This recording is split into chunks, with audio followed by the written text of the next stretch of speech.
That's my highlight of every game. Just a little boop. Great. So obviously, Abby, you weren't here for the last few sessions. So I will fill you in. Was there only one session? Or was it Just two. Two, yeah. It was the end of one and one session. Yeah. At the end of one session, the first session you missed, the only thing that really happened was everybody went for a little party, a little key down by the beach, and nobody had a fun time because everybody was sad. And then the next session after this, because obviously, as you probably all remember, the reason you came to the High Solarian, other than to kind of get a fresh start on your adventures, was also on the recommendation of Kyvir, your mage friend from Kalkan, to potentially meet the leader of a group known as the Order of the Third Eye. So after settling in at the High Solarian, you guys are all approached by a man named Orus Mensej, who is the leader of the Order of the Third Eye. He is interested in the artifact which is attuned to Ellie. This disc, which you've all learned, is from the Far Realm, seems to be part of a larger map, and is proof of what Orus has been researching for many, many years. His research, we obviously explained, is that the planiverse is larger and arranged differently than what everyone has expected up until this point, and filled with worlds as of yet unknown to mortals. Orus, the leader of this organization, basically has led these mages who follow him to, I'm going to start the sentence again because I had it written down and I can't get to the end of it because I've blah, blah, blah, blah, blah. Orus is the leader of the Order of the Third Eye, and the Order of the Third Eye is set on preventing a cataclysm like the fragmentation from ever happening again. Or so they say. I just wanted to add that. They've given you no reason to believe they are distrustful. Shush now. Shush now. Don't trust anyone, lads. Lily doesn't know anything. I want everyone to know that. Secret Lily is not privy to. Do not heed anything from her. You will be misled. Right. Also, Can you shush now? That's her. That's what she's trying to do. No! Right, look, they believe fragmentation should never happen again. What was the fragmentation? It was when all the planes got torn and ripped up, and they had to be saved by a group of powerful people who managed to save it all. Orus reveals that in order to investigate what he calls the Astral Sea, he has been building spelljammers, because guys, this is an Astral Sea campaign, even though we've not been there yet. Spelljammers to try and travel through the Astral Sea, and he believes that Ellie's disc is potentially key to getting those spelljammers to work. However, he offers to buy it from you, Ellie. It cannot be bought from you because it cannot be parted from you, which puts him in a difficult situation. Ellie was totally down with him trying. I know, I remember. You can try. He's like, I will attempt to give you money, but I physically cannot take the thing. So I think Ellie was also down with him in general. Yeah. Yes. From memory. Ellie is like, knowledge is sexy. Knowledge is sexy, and he is... I don't think he's as smart as he says he is. What on earth are you getting this from, please? What does the Taurus guy look like? Is he like a Gale of the... He's a bit of a Gale. I have art of him. I will send it to you. Cute. And just, research. Of course. Do you want me to pin it? I've done it. I'm imagining a Gale of Waterdeep, then click on the attachment I just sent and you'll be able to see him. Click to see attachment. Oh, yeah.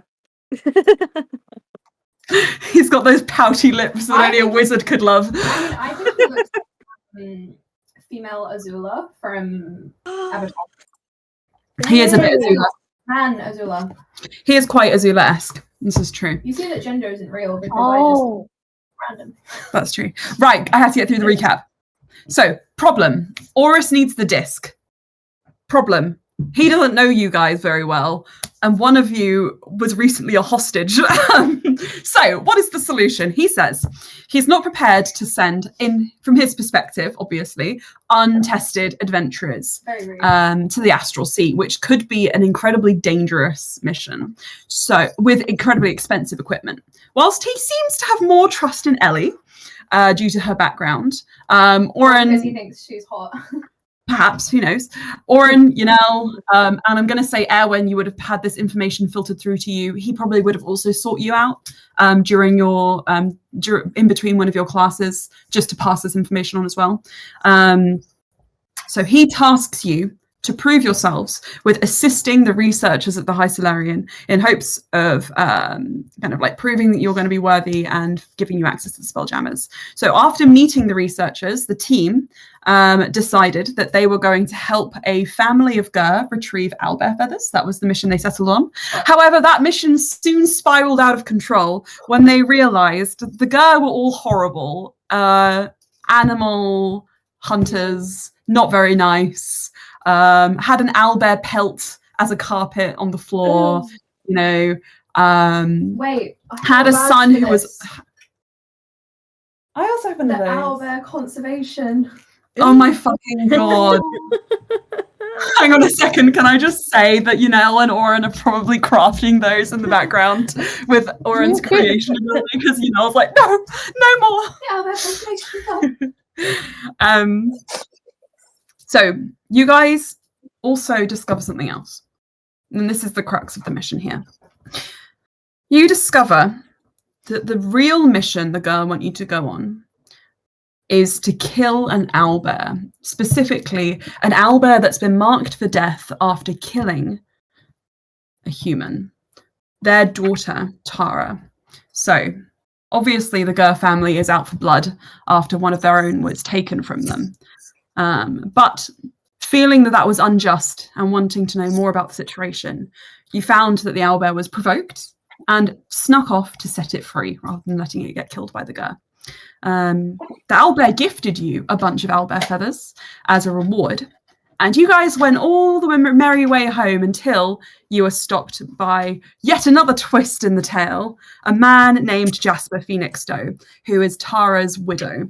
So he believes that there is something fishy about this owlbear death, and he has only really wanted so far to pay respects to his wife, but because his her family disapproved of their marriage, he has been unable to find out where she's been buried and doesn't have any of her personal belongings. So that is his goal. He wants you guys to help him pay his final respects to his dead wife and find out where she's buried. Which seems very fair. Yeah, I know that was a lot of information, but I've written it down into nice consumable pieces. Basically, at the moment right now, you're discovering what happened to Tara, who is the daughter of the Gur family. So she's the one that was killed by the owlbear? Yeah. Okay. Supposedly. So, right, everyone, before we get into this, some details that you learned last session, which I'm going to screenshot and also send to the chat. Okay, so that you have these. It's all right. Thank you. My writing is getting sloppy. That's all right. So just give me 1 second to open up Discord. My nails are too long as well. I'm not used Oh my to God, it. they're so beautiful though. Very nice. I need to get them. So I don't know what to do with them. To get them redone or taken off. You can try and Glass. soak them in like oily, soapy water for 15 minutes. You might be able to pop them off. They're acrylics though. They're not gels. Oh, you can do that with acrylic as well, but it depends what they put under it. So They put on a plastic, they glued on a plastic. What's it called? Yeah, I mean, I usually rip mine off. Oh But God. don't do that. Yeah, when I first had my nails done, it was for prom, and I bit them all off. And when I went to get them actually taken off, they only charged me £1 because I'd done most of the work. That's so funny. I was going to say, you could always go and get them reshaped if you want to keep the nail. So that's what I did when I had really long nails. I had them just shaved down. Right, information. I sent it all to the chat so you guys can reference it. So, Widow's Plight. Jasper took you to a tavern, and he said that was he from a prayer? Did I change it? Yes. He is from a prayer. He came to a shissel to work in a shipyard where he met his wife, Tara Phoenixstowe. Marriage name, Tara Phoenixstowe. Okay. She was the roguish daughter of the Galanis family. That's the girl. And they were disinherited after they got married. They are a family who live in a shissel, where they have amassed acclaim and fortune as the respected heads of a monstrosity research foundation. Basically, they're hunters.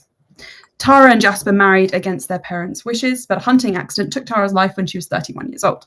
Her family buried her in a crypt without telling Jasper where she is, and she always kept her wedding band on her person. He wants to find it to pay his respects one last time. Details, he told you. Tara was set to inherit a large fortune before she left the family. When her and Jasper fell on hard times, she reached out to her family again. She was last seen by her brother Cassis. In order to return to the family, she went on a reinitiation ritual, a hunt to the Owlbear Cave to help retrieve feathers for the High Solarian. According to Cassis, she was attacked and died of her wounds. Jasper was not told of her death until it was too late to try and bring her back. Jasper has none of her things as they lift off their backs going from ship to ship. He wants to visit her grave and retrieve her wedding ring as a keepsake, and the Galanis family refused to acknowledge him. That is everything. So you guys leave the shipyard, meet up with Erwen, who I presume at some point has gone out shopping to replenish your tea stocks whilst you're here. And you've also would have noticed the fashion in the shuttle is just brilliant. So you can get some real cute clothes with some of the money that you have left over from when you were shopping in Kalkan. And you guys all meet up. Erwen, you've been studying necromancy this entire time. Yes. The arts, of course. And after this session, I will go through the kind of stuff that you would have learned with you on text, just so that we can keep going forwards. And after you're all filled in and you guys decide you're going to help Jasper, you all agree with him to return to the Galanis family house early the next morning when the family are out for their morning hunt. To try and gather intel on Tara's death and discover the location of the family crypt. Okay. Were we going to subterfuge them with a fake owlbear head that Jasper had helped us kill the owlbear? You can do that, definitely, as well. You can sort of play with this however you want to. I'm happy for you guys to discuss. You've got a bit of time now. So I think as well, as you're... You've had a long day of hiking, and you guys return to the High Solarian. Once classes are finished, it's getting late, and the sort of front entrance now is locked, and there's a porter on the door who lets you in. And of course, this is a familiar face for most of you who you all met the other day. You remember Jax, who mentioned he was a smuggler by night and a porter by day. He smiles when he sees you, especially when he sees you, Erwen, because he didn't see you at the party the night before, though he heard you were here. And he rushes out and starts by giving you a big hug and says, now what on earth brought you to the High Solarian? Let me guess. Magic. How did you know? I just know these things because I'm incredibly intelligent and smart. And that's why they got me on the door, you see, because I know who to let in, who not to let in. I could just have this arcane sense. And he smiles and gives you a pat on the back and just leans in and says, "Are you doing okay?" Yeah, fine. How's Janelle? She's well. She's back in Erasure, obviously. Shop can't run itself. And he looks at the rest of you and he says, there is a reason I ran out here. He looks around. Come with me. And he beckons you into what appears to be a small, like, kind of office with a lookout window at the front with a curtain, which he just pulls shut for a moment.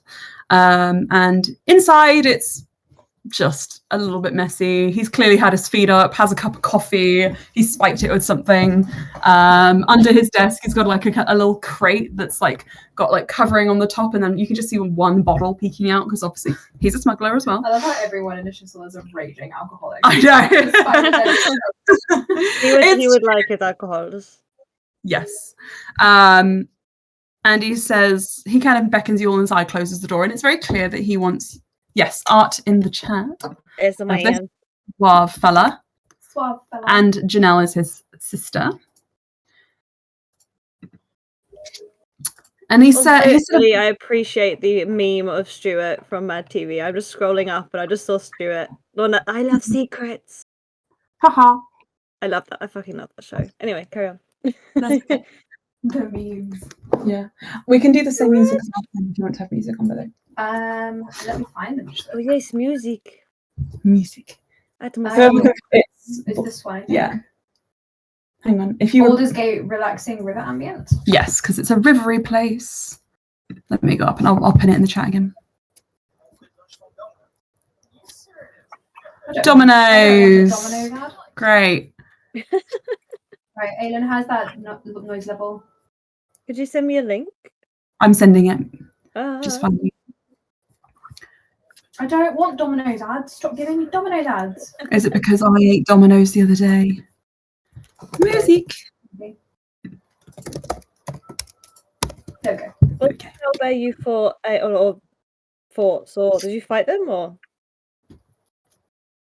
Fight who? the owlbear? Oh, right. Oh, Sorry. no, it was a teenage owlbear, and we persuaded it to go find more of its kind higher in the mountains because its mum was dead. Oh, okay, flew off. teenage. I was thinking, was it like big boy? Yeah, like, I don't want you here. I don't want you here, guys. I want to go somewhere where I can be free. Oh, but I'm scared of the hunters outside. They're real mean. If Erin was there, she'd be like, "Come with me, please. You look like an owl. I need you." I love owls. If you find any owls. owlbear, I can let you guys raise an owlbear somewhere. But obviously you are adventurous. They would be at risk, so just keep that in mind. I've never killed an animal companion unless. Scratch died in my honor on a Baldur's Gate, and I don't think I ever recovered from that. No, I'm so sad. The dream of So having you some guys- kind of like animal familiar, some kind of. If it's an owl. Anyway, carry on. Oh, I something need important about an animal friend. Kevin is a fiend. Kevin is a fiend. We found out. You found out, the little bird. Oh, Kevin is a fiend. Magpie. So, right. Absolutely fine. Jax gathers you all inside and he says, so, a little birdie. He points to the magpie. Not that one. I was coming back. Kevin's back now. So. Told me that you met a friend of mine, Jasper. Huh. We all know each Glad other. that you're friends. Okay. I know his situation. I don't like it. If you lot are breaking into the Galanis mansion, though, or sneaking in there at all, I'm just warning you now. They know their stuff. So it's always good to have a backup plan. And he reaches into his pocket and pulls out a ring of keys, each labeled with a different name. And these seem to be, you can make an investigation check to see what kind of keys they are if you want to, but he passes them to you. I would love to. I think he would look between you all and say, Ellie, and passes them to you. I just have a feeling you won't lose them. Because they go rattle, rattle, rattle. Rolling. Ellie puts them in her titties. Perfection. All right, so whoever wants to roll, what did you roll for investigation? Only 9. 9. Okay, right. Oren, wow. So many names. 23. You must have lovers in every house. 23. Well, Ellie, it's no wonder you got a roll so high, considering you recognise 2 of the names on here. These are all surnames, and from the looks, these are all back of house keys. So the kind of keys you'd use to get through a back door. Galanis is one name. Arturo is another. I'll send these to the chat if they're relevant. another is Dukas, and then the last, because as you told me, there isn't really a surname for your family, just etched on the side of the key are the names Darius and Saskia.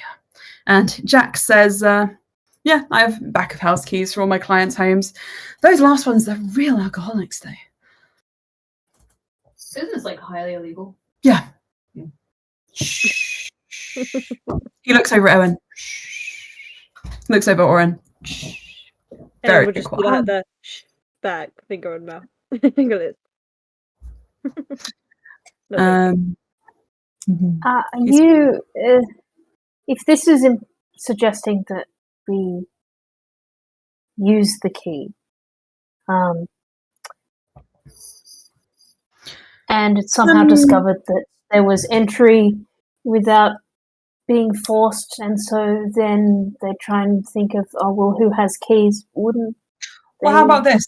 Just if you feel uncomfortable about it, you've got stuff floating in you. He pulls out a couple of bottles and just says, "May I?" That like shove it in. Yeah. I don't see how. Okay, yeah. He just puts a couple of bottles in your limb and says, well, now you're making a delivery. Easy. Although I will say they haven't asked me back for a while, but, it's an excuse. Look, it's just a backup plan. If you guys need a quick escape or an excuse, just use it. Either way, now you can sneak. Sneaky sneak. That's all right.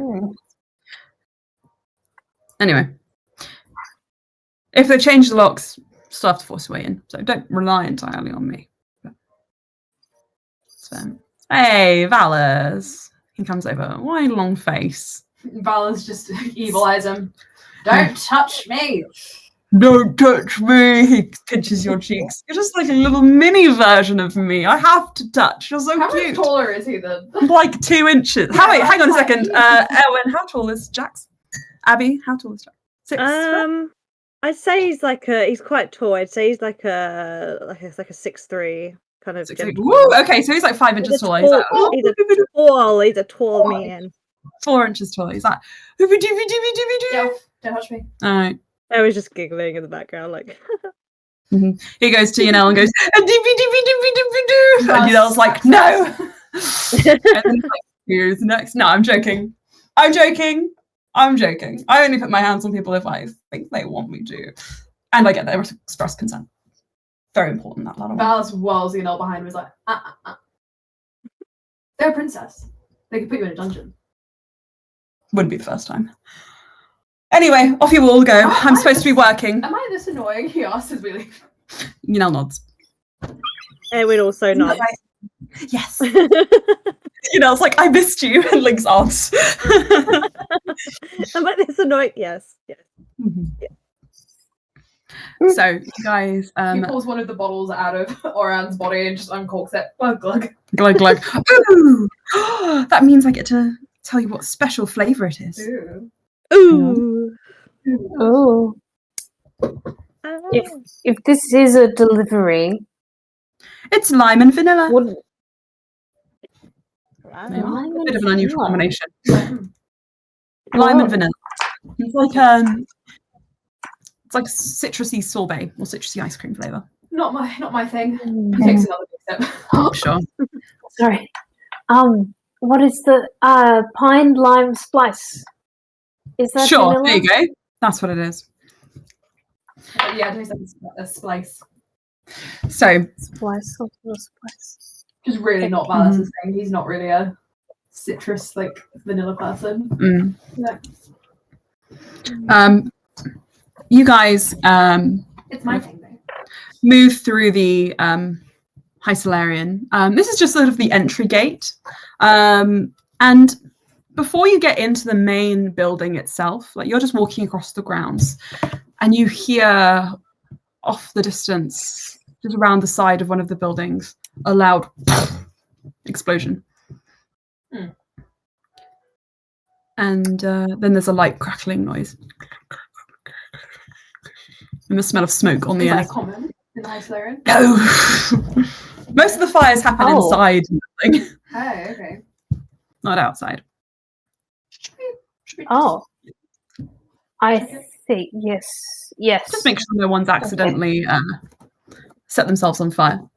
Do I have to do a booze check? You've just had one, but yes. Roll me. You finished it. Yes. Roll it for me. What do I add to it? Okay, it is. Oh, I have to check this every time because I forget. This is a a con. 6. con Okay. save. Con save. So you are tipsy. But just kind of sway from side to side, like I hate citrus and vanilla. Mhm. Dangling the empty bottle. Indeed. Oh. That's fine. I think as you're kind of going back towards the High Solarian and you hear that explosion, Yunel just says, perhaps it's best to check in case someone's burning alive.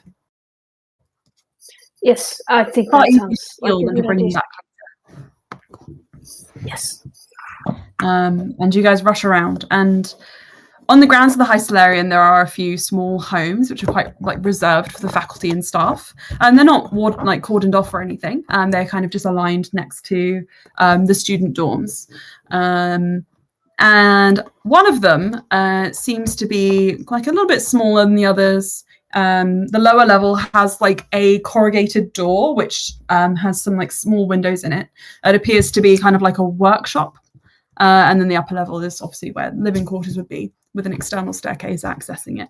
And there are some like flashing, strobing like lights coming from in there, with like smoke pouring out of one of the building's windows. And you hear like a splutting and a spluttering and a coughing. And he goes, and all of a sudden the corrugated iron just like is thrown up.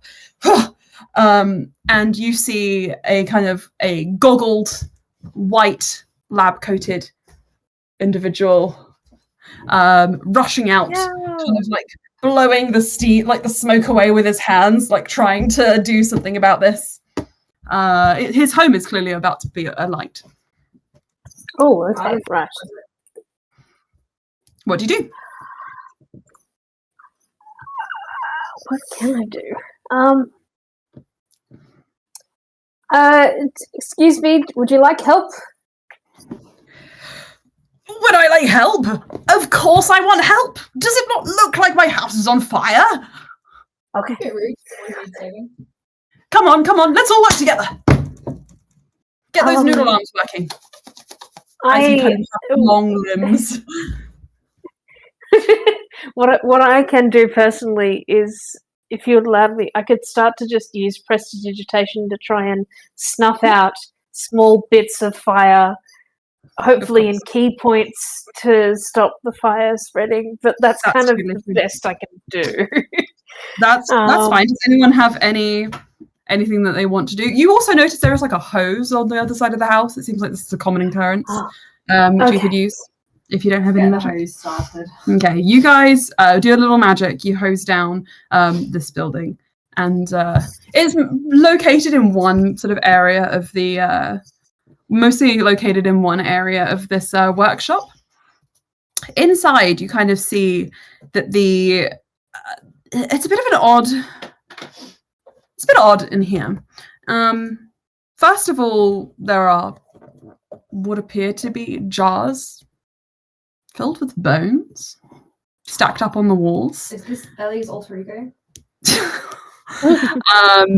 There's a whole like kind of you know how like geologists have those displays with like stones and artifacts. There's like a kind of a rack of those with different labels.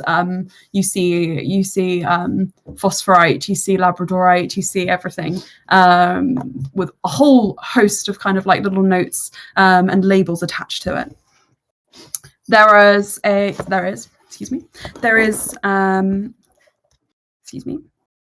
on a long, narrow sort of metal table in the center of the room, a large like pile of bones, which are similarly scorched to this guy's goggles.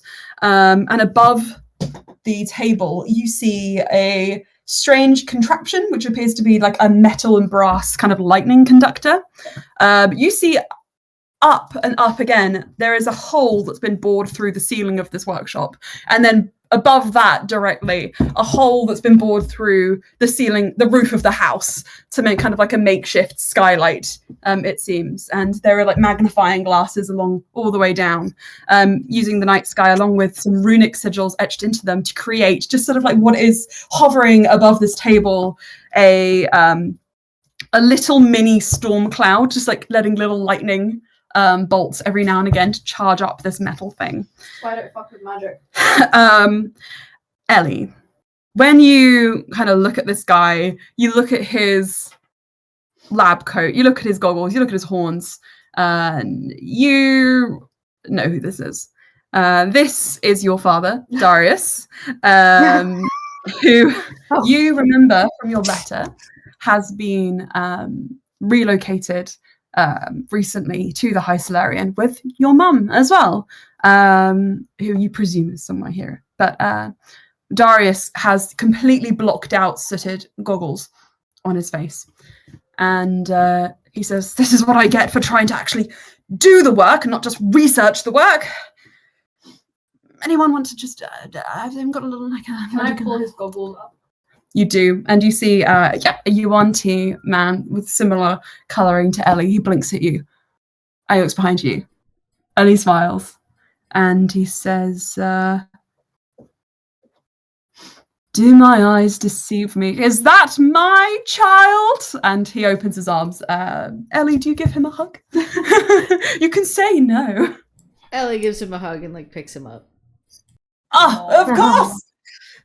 You've always been so rambunctious, and you kind of spin him around. You should And he put says, in some sort of water system to yes, yeah. in We've case only you just have explosive, science. Yeah.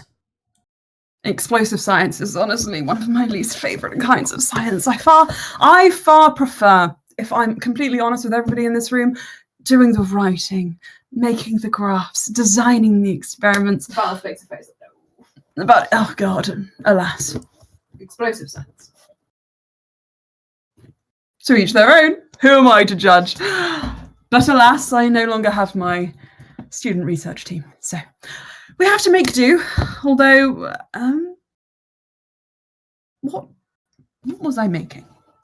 And he kind of like taps his lip and looks down at the bones. What am I making? What is I don't know, that's why we keep notes.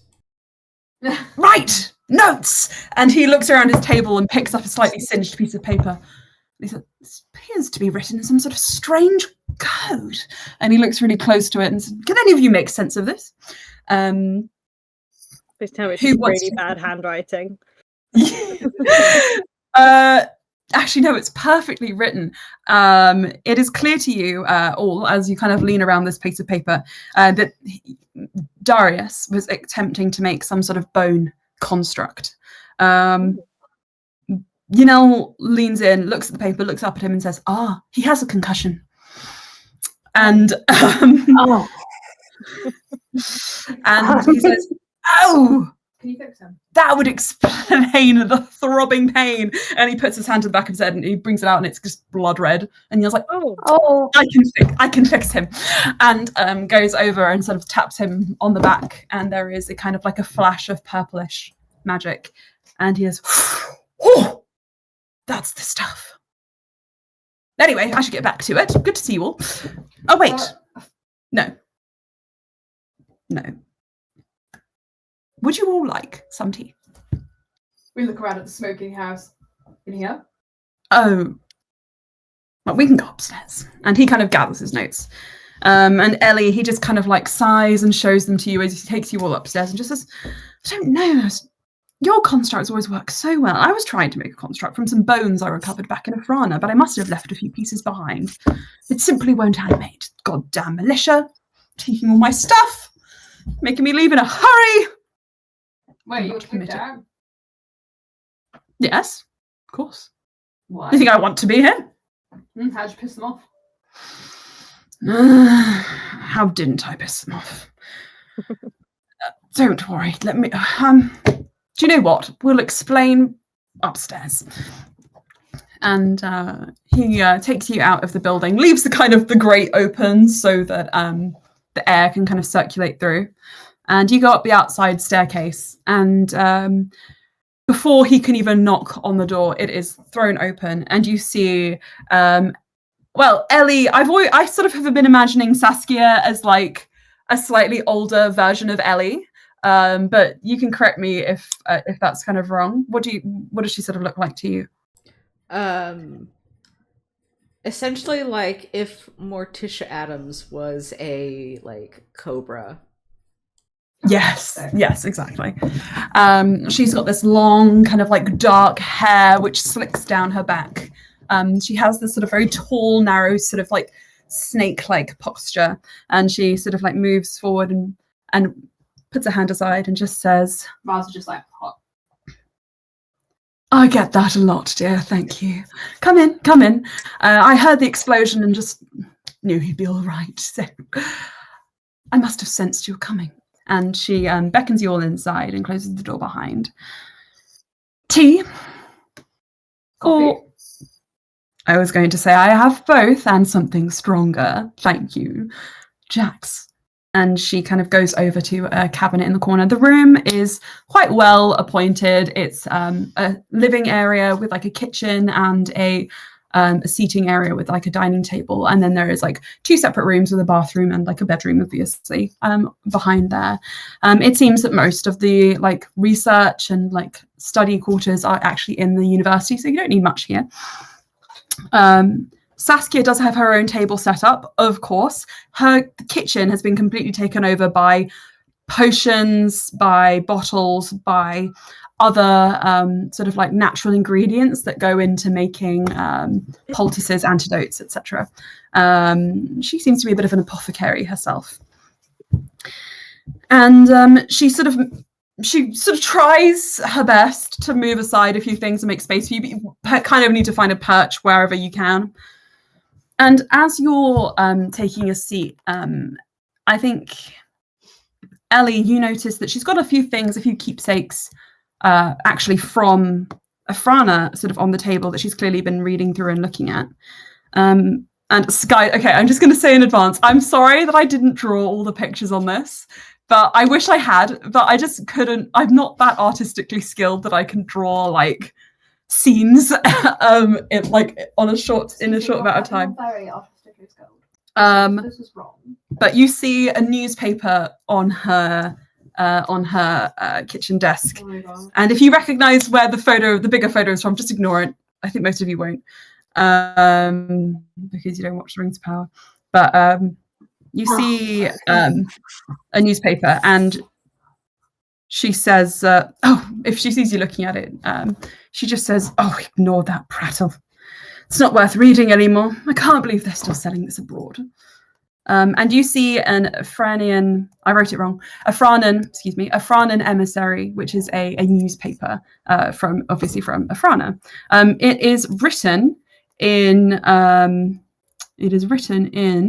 Infernal, which Valis and Ellie, you definitely would understand, but I don't know about the rest of you. And Mershulk. she says, Who's Mershulk? Mershulk. Ellie, something you would know. So, Mershulk is one of the larger deities in Yuan-Ti culture, who has made a bit of a resurgence after a few different natural disasters that took place in Afrana over the last few years. But as far as you were aware, I mean, he's not huge, so huge to have a front page on a newspaper. But Saskia, kind of, as Darius kind of washes his face in the sink, Saskia sighs and picks up the newspaper and just says, it's just awful, truly. Where to even begin? It's part of the reason we left. For the last few years or so, Afrana's just seen this rise in religious control, especially in the government. Don't like it. I mean, I understand everyone's scared, but The weather is scientific. It's something you can predict, so long as a mage doesn't get involved or a druid. Natural disasters happen everywhere. This isn't some divine retribution. And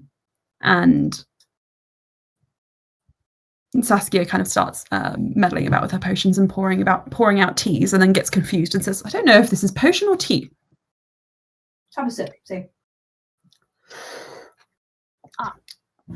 She falls asleep. Smelling salts. Oh, wow. I'm happy to catch the tea so that it doesn't like burn. You catch the somebody. tea. Yanel has some smelling salts for you, which she uses to resuscitate Saskia. So who is Marshall?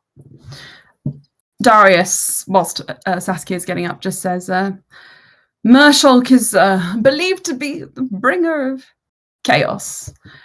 Hang on. That's a message. Oh.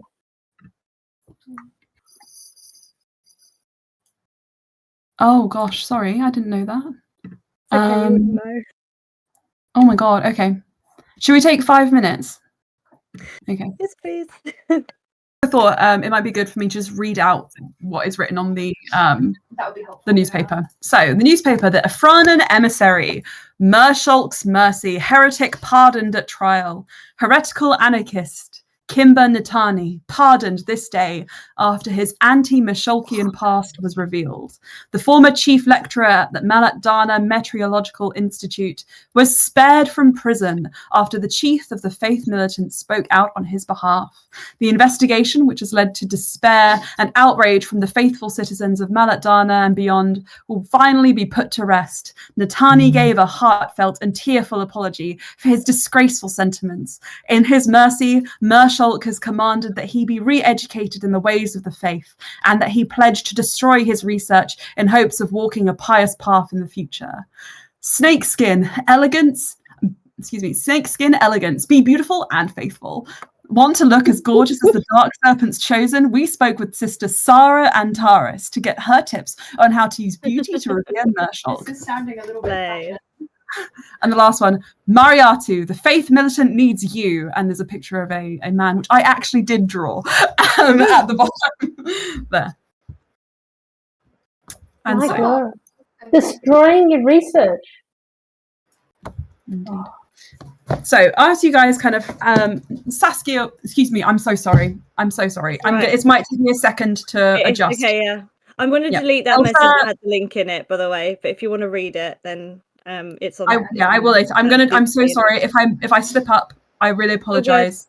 It's all good. Okay. Elsa translates it all for you. I just sent you a message. Yes, they would. And Ellie, as you're kind of looking over that newspaper, before text, really anything else, the first thing you sort of see, that picture of the man in the bottom right corner, you recognize this man. This is the man who pursued you through Efrana to the teleportation circle at the beginning of this campaign, what I believe might have been the first actual scene of the game. One of them, yeah. This is one of the people who pursued you, carrying those strange weapons. What strange weapons were there? They were like kind of these curved. They're like Usually, the Efranan soldiers and military would use curved weapons to hack through the rainforest. They had long, straight swords. Okay. So more so for people than Maybe more combat focused, yes, rather than utilitarian. I'm going to send that also to the chat. This is the person that you saw, Ellie. If it'll send. I don't know if it is. It did. It did. Is this another scaly snake man? This everyone's got horns in this campaign. Everyone's got horns. Body snake man. Snaky. Ellie's just like, oh hey, fuckwad. fuck one. Yeah. Elsa's like, you. Well, yes, obviously. You know him? Yeah, like he harassed me when I was leaving. That sounds about right. Where else do you have? Who do we need to beat up? I mean, ain't worth a fuss. I'm here, so. Elsa looks down at the picture and says, "This man is, for better or for worse, the chief of the faith militant, Moriarty. Moriarty. Chief. For at least 2 years, perhaps a year and a half, maybe a bit more." What's the faith militant? Right, where to begin?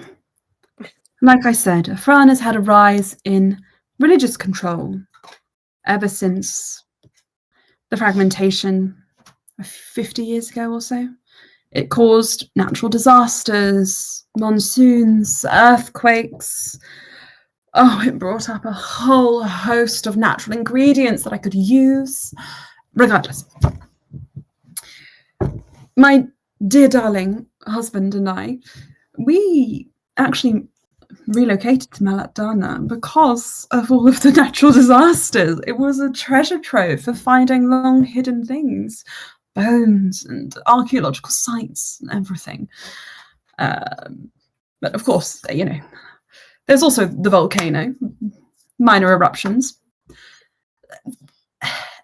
All in all, a lot of people ended up having to move around, losing their homes, losing loved ones, and all of these things made way for religious fanaticism to take hold. Ever since Tiamat sort of fell out of favour and her power stopped affecting the world, Mershulk seemed to be the deity of choice for most Yuan-Ti. What's a Mershulk? Mershulk is the dark serpent. Mershulk. Is that like what describe Mershulk? Mershulk, big Yuan-Ti lizard, serpent, tail, viper head, body, serpent head. They'll eat each other eventually, or something like that. You know. Bringer of chaos in Yuan-Ti culture, an aspect of the old and very much dead god Seth, but he is what remains. Also, that is what is believed. Dark serpent's chosen. Regardless, they have brought his teachings back into law ever since the last 2 years or so, though it started off subtle, I'll tell you that. Little things like celebrating national holidays and, you know, tieflings getting a couple of odd looks in the streets, and then tieflings being banned from certain temples. Wait, tieflings? He's more Yuan-Ti focused. But this guy's points at the horns on Moriarty. That guy's tiefling. Well, some Yuan-Ti have horns. Looks at Ellie, looks at this guy. You guys look very similar though, like with the horns and the snake. No. Either way, there's a little bit of a superiority complex when it comes to Yuan-Ti within the Mershulkian culture. Not ideal, obviously, because you notice that is it Darius is a tiefling and Elsa is Yuan-Ti, is correct? Darius They're both Yuan-Ti. They're both Yuan-Ti.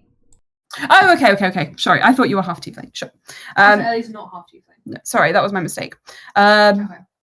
She says, well, obviously, because the tieflings have every right to live wherever they want to live, just as much as Yuan-Ti do. Anyway. So the faith militant are discriminating against tieflings? They are discriminating against anyone who turns against Mershulk, really. And what does Mershulk say you have to do? Honestly, it's a bit strange, not much. Just sort of says, continue going about your business, be faithful, and he seems to have a real dislike of academics. It's seeking out those who may have incurred his wrath. So archaeologists who dug too deep, scientists who sought an arcane solution to their troubles rather than a divine one. Most have had to pause their research in Otherwise, they'd be called heretics, or like us, they've had to leave. The university's fairly overrun with religious studies now. They make a show of teaching other things, but it's all a bit... It's getting worse and worse. So your guys' life in danger? Not anymore, we're here now. Was this Kimber person investigating at all into planar things? And what exactly meteorological? Oh, no planes. No, of course not. It's not really our business over there. We don't... It's just weather? Weather. Predicting natural disasters. It's really just weather. It's genuinely just weather. Only the meteorologists who are stationed around Afrana are kind of permitted to stay, obviously. If my opinion is correct, it's all just bullshit, really. They claim that they can predict natural disasters and then protect the populace from them because they have Merschalk's favour. I don't think that's true from Who's to say Merschalk isn't the one causing the natural disasters? Bringer of chaos. I think the logic is he is causing them, which means that we have somehow incurred his wrath. Whatever. Seems counterproductive to put a chaos deity in charge of government. Well, that's not my business. I just wanted to be somewhere where I could work. And I am now. What about all the people back in your home country though? Oh yeah. You make a very good point.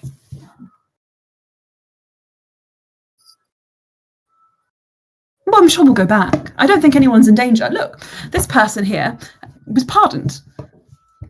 Because the chief of the faith militant said he'd be re-educated. And he had to destroy his research. Sounds pretty fascist to me. Darius says it is pretty fascist. They control the flow of population, and they control the flow of information, and they control the economy, and then they're going to start controlling the ground, and then they'll bury deep into the ground, and then they'll find old bones, and then they'll turn those bones into constructs. But I'm going to get there first. Why does nobody else know about this? I haven't heard anything about Ifron and politics. Oh, Elsa says, you haven't? Strange. No. It's quite common knowledge. Looks at Ellie. Is it? Ellie, it would be relatively common knowledge, maybe not to this fanaticism that you've seen in there, in this newspaper, but it is quite... This is one of quite a few different publications, at the very least, to your knowledge. It could be this is just a hyper-conservative one. I mean, I don't really read things this recent. I think it's boring. Darius says, rightly so. Though, let us all be known. Let it all be known. It is important to stay up to date on current events. Emma, are there any known mask operations / sisterhood operations in Afrana? There are sisterhood operations in Afrana. There is someone that you know through Cass, your good friend. Freya was 50 years ago was present for one of these natural disasters, during which time there was a sisterhood operation that was botched. Freya. She was very and had a. This is a character from an old campaign, which you guys would not know. Captain Ballista was her. She went by the moniker Captain Ballista, and she is quite a well-known adventurer. And anyone who's been kind of adjacent to the has been reading Adventurers Weekly would know that she makes frequent appearances. Dallas makes takes. He's like, "Can I take this paper?" Of course, go for it. He folds it over and starts making notes on the back. Right, there's like a few pages of this stuff, yeah. And you can go in and you get more details, but it's mostly what's on the front is the relevant information to you. Unless you want to know some beauty tips that revere Merschalk, but also make your skin look great. I'm not a snake, so I'm really ugly in the front. So, with that in mind, you guys can drink your teas. Elsa takes a bit of time to pull you aside, Ellie, whilst everyone else is kind of like chatting with Darius, and says, I missed you. I had hoped you might come see us a little sooner, but I know things kept you in Kalkan, my darling. Tell me, how are you? Have these people been treating you well? Have they been allowing you to dig up old bones? Allowing me. Very funny. Who could stop you? Well, I brought quite a significant amount of my collection with me. If you need anything, want to make any additions to your wonderful homunculi here, pats Snack on the head and pokes her pinky at Abby Normal. You feel free to have a look around anytime you like. Always welcome. Pizza night is Tuesday. And on Fridays we do ritual sacrifices to the moon, but we bring them back after, I promise. Very fun, very fun. Pizza night and then ritual sacrifice. Ritual sacrifice. We'll see. The average weekend. What the future brings. I don't really plan ahead. I know. You're working with the High Solarian now. With who? Under who? Oh, really just for me. For you, of course. She says, well, I will make myself known there tomorrow and ensure that you are being treated in the way you deserve. And if you're not, pity them. Oh, do pity them. And she boops you on the nose. Right. Don't worry about me. I'm just fine. Are you well?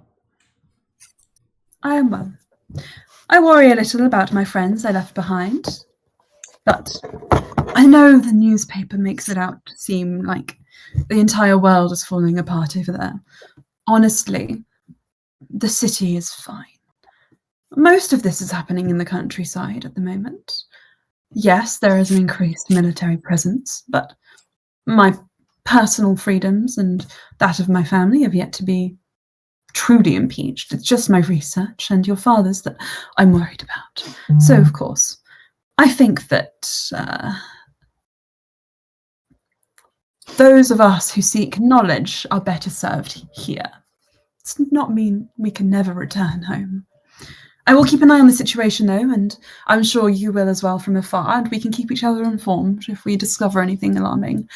And, my dear, she looks over her shoulder. Did you collect your inheritance? Part of it was stolen, the key.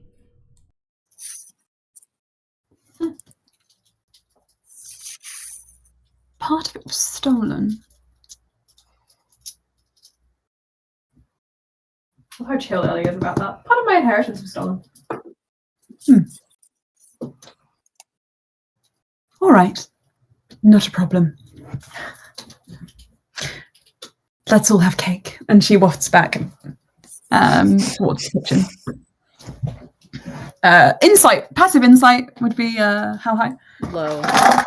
Low, yeah. Everything's chill. Everything's super chill. You guys have a nice not evening. fussed about it. I'm not fussed about it. Exactly. So, you guys. Did you get my message? Yes. I've also, I had predicted that. I'm so predictable. And I have written it down. So. You guys can end your evening helping Darius clean up, having dinner with Elsa, and she offers you each a sample of her new concoctions. If you ask to take any, she says they're not ready yet. They may kill you first, after having let you all drink a thimbleful of them. To which, has like a heart attack and is like, oh my god, I'm gonna die. Do they taste good though? It tastes like bubblegum and candy. What is this? Okay. Something I'm coming up with. This universe is Willy Wonka. Indeed. I love it. Um, We've been watching Wednesday, so I'm loving the Morticia Adams vibes. Yeah. Elsa. they're very much Morticia and Gomez, lovey-dovey. In fact, you guys excuse yourselves because they start getting a bit too lovey-dovey while you're all still in the kitchen. And then, you know, it's like, it's time to go, I believe. You know, drags well outside. He's like, And you guys all can return to the High Solarian, take a night to rest. And yes. Can I pull Eowyn aside before bedtime? Okay, before we go to our rooms, you'll just be like, art Yeah. student. Art student. Come here. And he'll pull her into like a little alcove before the tower. Okay. How was your classes? Were they great? Were they super nerdy? Did you make lots of notes and read lots of books? You did. Yes. Why? Okay. Hey, I'm not trying to be antagonistic. I apologize to Bo. I'm sorry for being rude. I want to help you. Help me how? He kind of like puts his hands behind his back and starts pacing around. So, you can only learn kind of so much at this place. You know, Corvius doesn't like the arts. There's certain things that are banned, certain books they don't keep. Only so much you can learn in theory about necromancy. There are some books I want to get.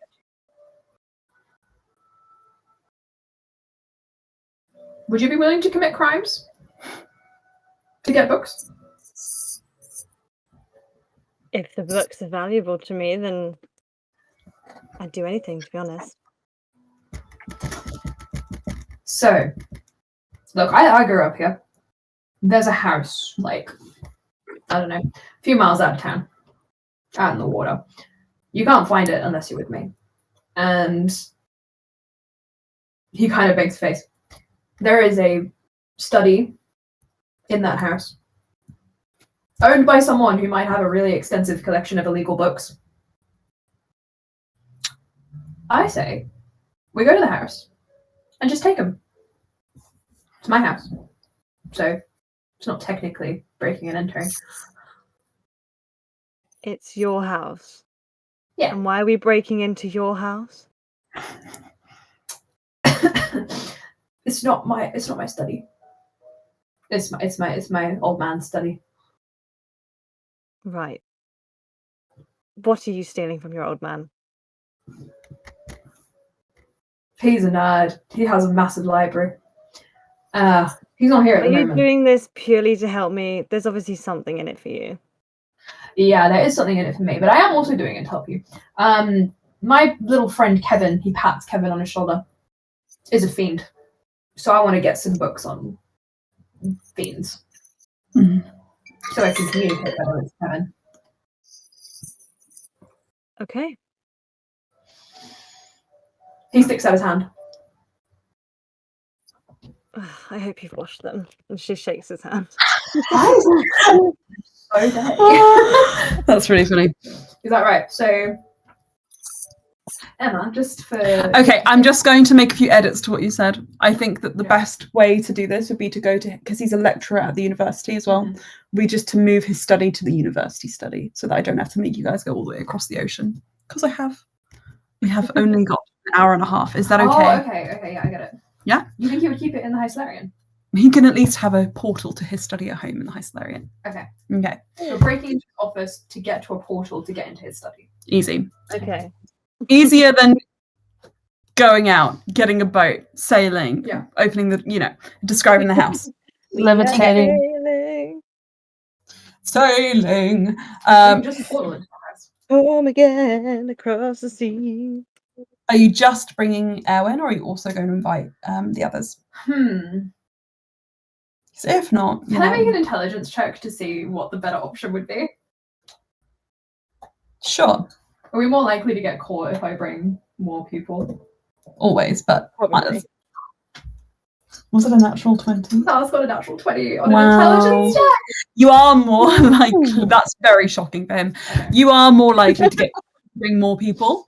There's also the saying, strength in numbers, though, so it's entirely up to you. I got a natural 20 though, Ma. So like, It's entirely up to you. This is a player choice. I'm telling you, it's more likely you'll get caught.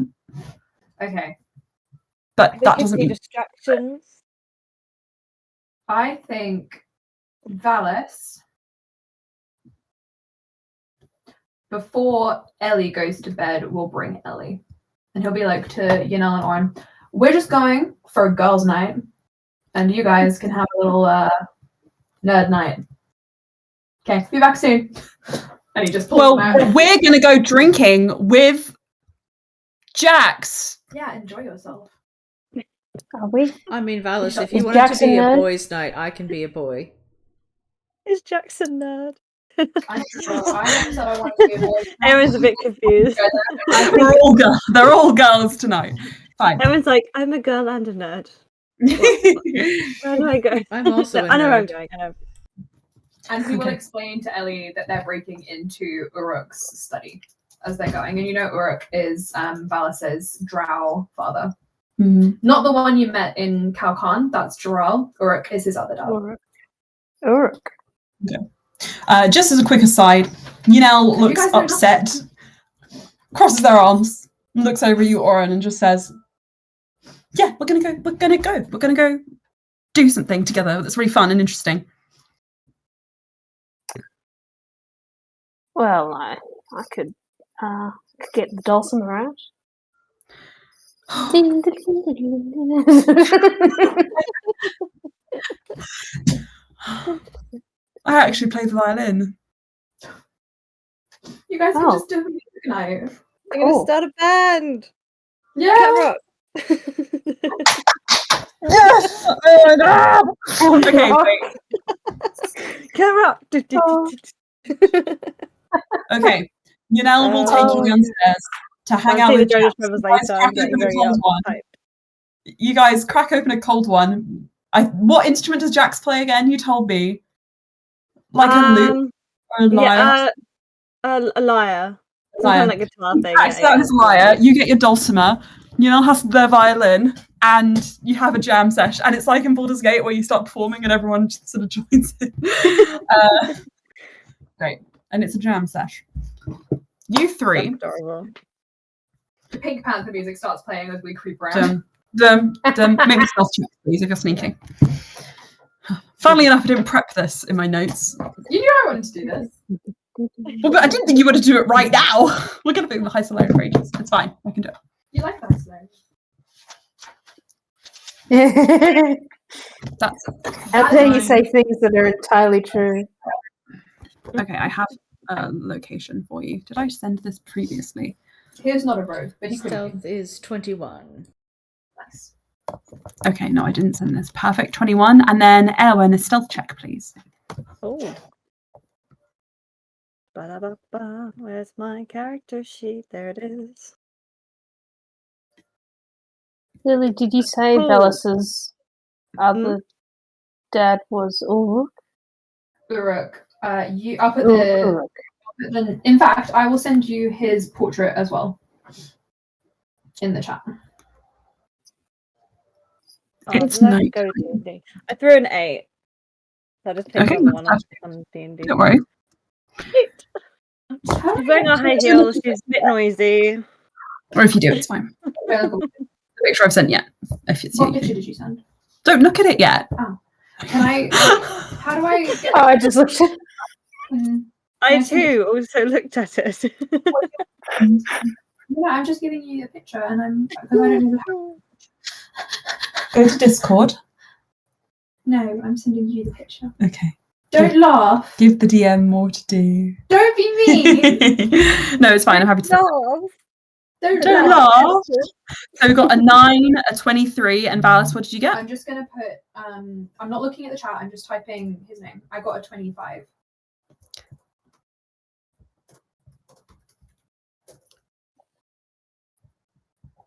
Okay, that's.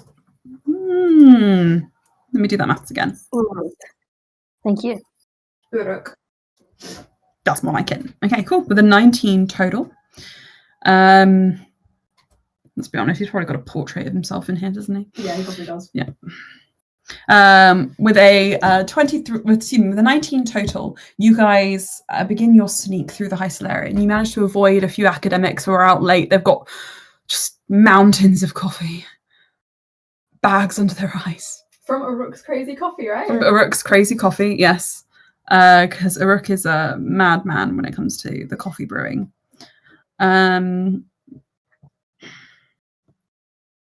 Don't look at the photo yet, because you'll see the other one. You guys make your way up towards one of the Mage's towers, and there is a row of offices, all with locked doors, and you come to the last one, which is Uruk. Uruk Millel is written on the door. Valis' surname, obviously, is Millel. Corvius' surname is also Millel. And you go to open the door. It is locked. I'm going to pick the lock. Okay. I am proficient in these tools. Okay. Would you like me? Can I assist? You may give it you advantage. It's proficiency bonus, right? That you add. Proficiency bonus And, plus dexterity. So it's basically sleight of hand. With advantage. Yep. Okay, they're very similar. Thank you. 17. 17. Okay. The door open, and you see immediately a twisting, spiraling set of stairs, which leads up to this room, and you can look at the thing now. Oh, this is the first time I'm seeing this. Wow. I love you, Abby. You see there is a few rows of desks pushed along the wall. There's a large apparatus in the middle. It almost reminds you of the Chronologica, which is a large sort of like sculpture, which is sort of kept in the Hysolarian. It's a large artifact. There's a wall of books along one side, a telescope along the other, and a little board as well, which has all of the diagrams and pictograms that he's been drawing out. And along one of the walls as well is an oil painting of this man, who appears to be Valis' drow father. He seems tall, handsome, bulky, so quite large. Quite large. Quite large. Quite large. So now you've seen both of Valis' fathers. And the room is yours. You can look wherever you like. So for whatever you wish. I'm guessing I've been in here before. You have. Would I know where the... So is this the... Okay, I want to get into the study in the house. Is there a portal into that study? Yeah, if you pull one of the books on the shelf, the third up from the bottom. Okay. Yeah. He goes around, feels the books, flips the bird at the portrait, and then pulls the book down. Sure. And the door, excuse me, you know this is an external wall, so it doesn't move on to anything, but the bookshelf swings open anyway and reveals a sigil behind it, which you can use to enter, you believe, there. He complains loudly. He's like, who has a portrait of themselves and not their husband or their kid in their office? Isn't that just super self-centered? I don't know what you guys think, but I think it's pretty fun. Before you did all that, can Erin go up to the portrait and just like put a hand on it? And it looks like she's touching him, but she's just trying to figure out if the painting is a portal. But it just looks like she's touching. And then Valis is just like, "What are you doing?" I'm like, "I thought it was a portal. I don't know."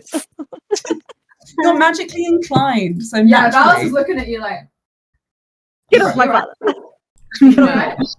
Ellie is looking at the books, seeing if there's anything interesting. A lot of this is like notes from his own lectures, like for which you can look through for sure. He lectures on Fey magic and the sort of like the threads of magic and how those come together. Mostly, he sort of specializes in teleportation magic at the moment. He used to specialize in a bit more experimental magic, but he has narrowed down his research as of recent years. So Ellie's interested in his handwriting and Erwin's interested in his ugly face. I mean, it's less about the handwriting and more about what's actually written here. He doesn't keep anything interesting in here. This is his like vanity station. Some people Well- hide things behind paintings. I was investigating and I got it wrong. Yeah. Uh-huh. Sure. Ellie, she's not Ellie. I don't excuse just me. go around collecting pretty people. So when you kind of like brush your hand over the oil painting and it actually shakes and falls down, Oh, and behind it you just see nothing. No, I'm joking. You see that they painted around the painting rather than painting under the painting as well. It's very strange. That's just lazy. It's lazy. That's just lazy. That's just shoddy Ah. workmanship. actually. The landlord special. What is happening? I have so many. Okay, this side quest is She's going to not last interested. years, so I'm enjoying it. Not impressed, more like. She's not impressed. Valis will activate the sigil. He's like, don't pick it up. Just leave it. You guys watch as you are teleported from one mage tower to a very similar looking mage tower, a sort of study, though this is not circular, this is more smaller, rectangular. There are shelves from floor to ceiling on all sides. There are no windows in this room, and there is a large black mahogany desk, which is suspiciously clear of anything, except a quill and an ink pot, as well as a fresh roll of parchment weighted down at the corners. The desk has locked drawers with like these kind of brass locks. So they're like child locks on everything. Yes, there's child locks on everything. There's little corner foam on all of the sharp edges, much There are to signs that say Valis, keep out. yes. There's like a sign on the door that says "No Valis allowed." Hey. All of the bookshelves have metal diamond grates, which you would need to unlock to open them.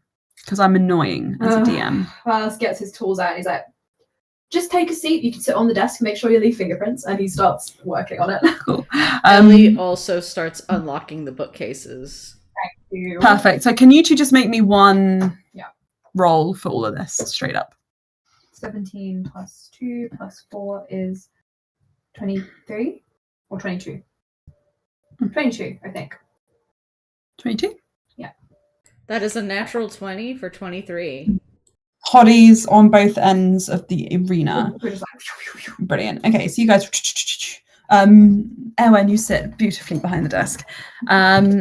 Sorry, hang on. Not 23, that is a 25. I miscalculated. Hotties on all ends of the boom, arena. boom, boom. And you guys carry on around the room until you've unlocked pretty much everything. On the last lock that you specifically unlock, Valis, there is a little spark and a flash of magic. And it runs down the floor all the way around until it reaches the desk and then comes up on the desk, and there's a little sigil on the desk explodes. And you see a rune kind of appear in the air, and looking right at you is a man's face. This is a man, looks remarkably similar to the one that you saw in the other room, but he is now in sort of a bluish holographic hue, and a voice calls out, Valis, why are you in here? Valis pointed out and he's like, Who is this? And he looks, the man in this hologram looks right at you, Ewen. Speak now, or I will send people to get you. God, what do I say? housekeeping.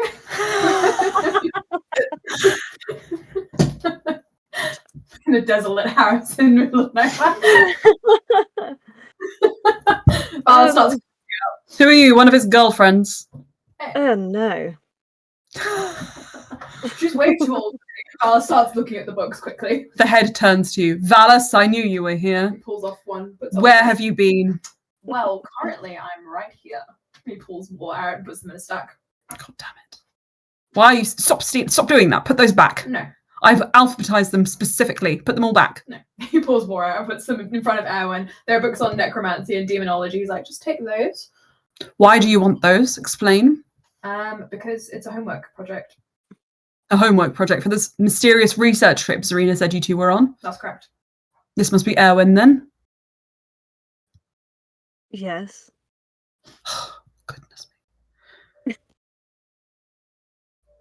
Just gonna You can shoot Valis a look of like, will you shut the fuck up? Stop you can go now. talking. You're in a shissel. No, I know where you are. no, You're at the High you Solarian. don't know that. You got there through my office. No, I took a boat here. But that means you're in a shissel regardless. No, I took a boat from Eurosol. That's the neighbouring country. He shakes his head. Corvius is looking after you, isn't he? So, Are you lying? wouldn't you like to know? He grabs more books. Can you make a deception check? Naughty teenager. Well, but what's his insight? I'm telling you, Dad. I'm telling you, Dad. 6. Okay, he rolled a 16 on the dice before his additions. He says, I don't believe you. You fool. Fool. I'm coming to get you. I can't No. Wrong. I can't go right now, but I will come to get you within the next 2 to 3 days. Do not leave. It'll be too late then. Haha. Take that. You, he looks at you, Owen. Don't let him leave, or else I'll make sure your academic career goes absolutely no further. That sounds like a academic breach. It is. Are you threatening me? I am. I would put that in paper. I would resign my position. You must make sure he does not go anywhere. I need him to come back here. Isn't it ironic that I'm right where you want me, but you're not here, but I'm also not going to stay here? No, but I will come, but I'm just going to come in a few days. I can't come right now. Oh, why not? I can't tell you. Valis, do we have what we need? Yeah, I'm just going to check the drawers. Don't you as well. leave. Don't go in the drawers. He goes in the drawers. Okay, you unlock the drawers. You open up the top one and there's like just a notebook. He opens it. You open it up and inside you see scrawled journal entries. Is this Oh your no. diary? No. Dear diary, Down. this morning I had pancakes. It for does just breakfast. seem to be like a daily to-do list at first. He's crossed things off. And then you kind of just flick through looking for something interesting. It's all very much the same stuff. He's got a similar daily routine. Then marked about 3.5 months ago, he started making copious notes about you, actually. Okay. Valis Malel. Severe sleep attack. Possible factors. Stress. Family issues. Magical factors. None. Black fingers. Issue. And then another page. Black fingers. Infection. Potential poison. And then another page. Still sick. 7 days. Disgraceful. System not up to standard. Alice just drops the notebook back into a drawer. He's like, I'm going to grab a couple things from my room. As you drop it, Oh. 2 little things fall out. Oh, okay. 2 cuttings of what appear to be little photos. One is of Jarrell, Oh. and one is of you Oh. at the back of his journal. Am I a baby or am I an adult in the picture? You're a adult in the picture. He picks them up. So you have these tiny photos. Don't look at those! In the back of a Put them away! journal. Put those away You have now. a painted portrait of you. Why do you think I have a portrait of me looking like a drow in my... He looks at you, Erwin. Looks at you, Valis. Looks at you, Erwin. Looks at you, Valis. I've compromised myself. You've compromised me. I didn't do anything. He puts the journal back. All right, I'll come clean. I am not a drow, he says to Erwin. Everybody must think that I am a drow. Tell anyone and I will have your head. Capiche?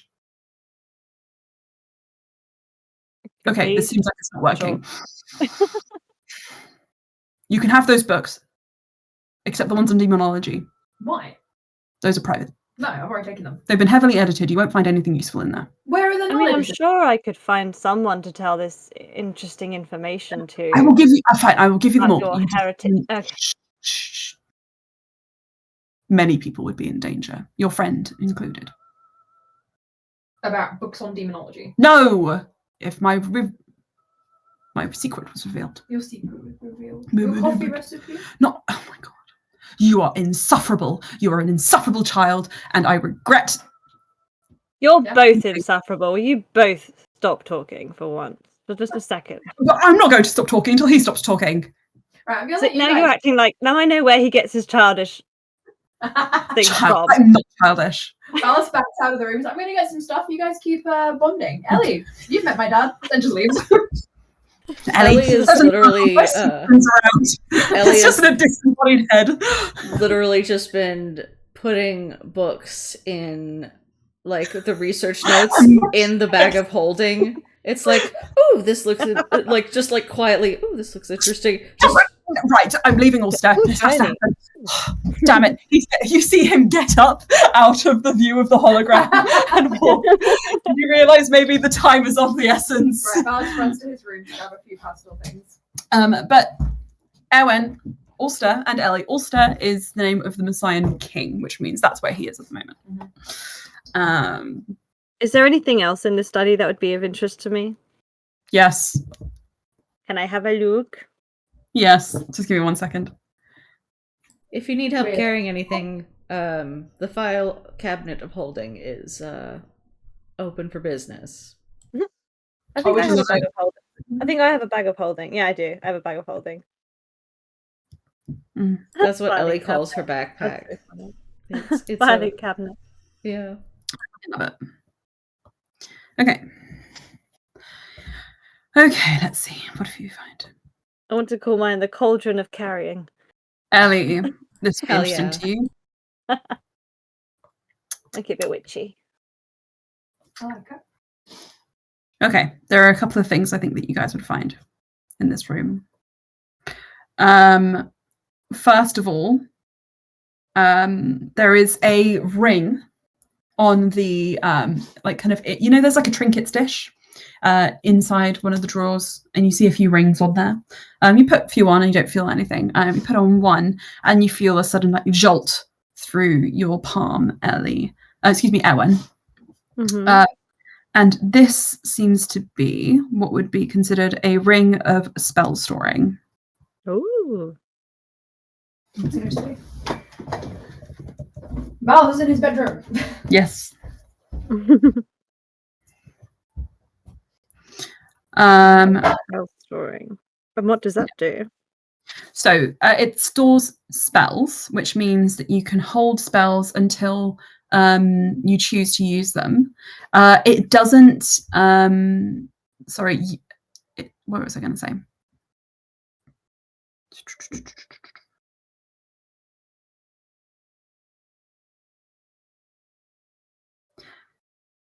Let me just have a look. It basically means that you can have more prepared spells in your spell book, and it uses a slot level, but because this ring itself is what's storing the spells, not your mind, you can store spells from up to 1 to 5 levels.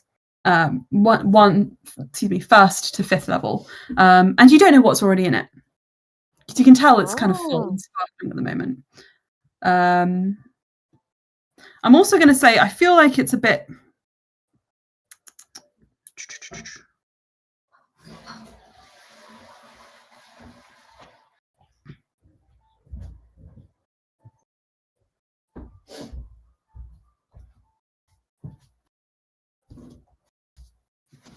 I'm just gonna get my passport. It's arrived. Just checking. Yes, it doesn't use a spell slot when you cast it. No, it doesn't. It doesn't. I think that's probably what the thing is. Hmm. Let me just check. This seems disputed. Ring. Otherwise, what's the point of it?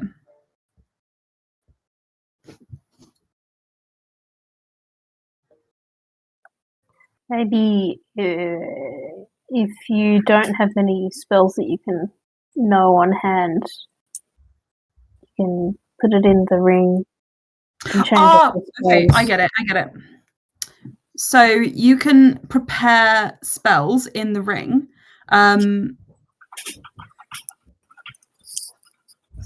Hang on, what is the point of this? It's stupid. I don't like this. I think it's an old magical item. We're going to change that entirely.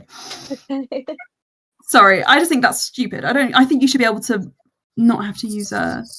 Let me fix something different. Okay. It was just a stupid magical item. I didn't like it after reading it. It made my head go brrr. Okay, you know what? You're going to get something else. You're going to get something else. Let's see. Let's get something even sicker than that. Do you have a biro? A biro, yes. My biro is downstairs. Thanks.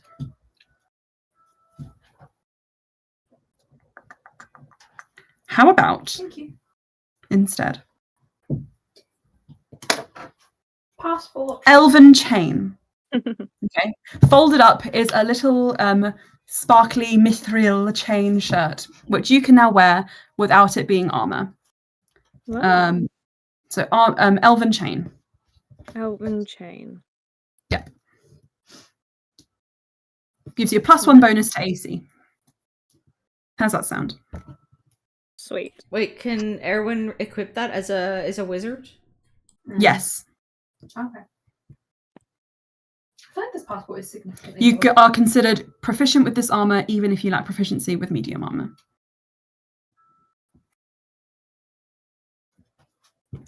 And then Ellie. Ba-da-da-da-da. Ellie has confiscated all of Uruk's research, magical research, because she found it interesting. Okay, you find 2 scrolls. Okay. Why do you look so concerned? Just because this is really specifically, I think, quite probably, but I'm going to interest you. You find a scroll of animate dead, which means that any bones you find, you can just, even for a short time, bring them to life. Actually, Ellie's like, ooh, wait, Erwin, you do necromancy things. Here, do you want this? Oh my god. Was it? Sorry? I was reading up on the elven chain. A scroll of animate dead. Oh, yes, please. Perfect. My God. And then a scroll of speak with animals as well. I want that. Which anyone can, these are for anyone who wants them. Yeah, There'll be 2 of us. Ellie then. literally just keeps the research and gives Erwin the scrolls. Fair enough. You're the scrolls. You can learn all these spells, yeah, if it's feasible. Yes. Okay. Valis, you go to your old bedroom. Yep. What are you looking for? I'm just looking to replenish some personal items. So he would grab some clothes, he would grab some personal things. Was the last time you were here when you visited before you went to Calcon with Yunel? That'd be 2 years ago, 2.5 years ago. Probably, yeah. Okay. The bed is made, the room is clean. You sort of start looking through some things.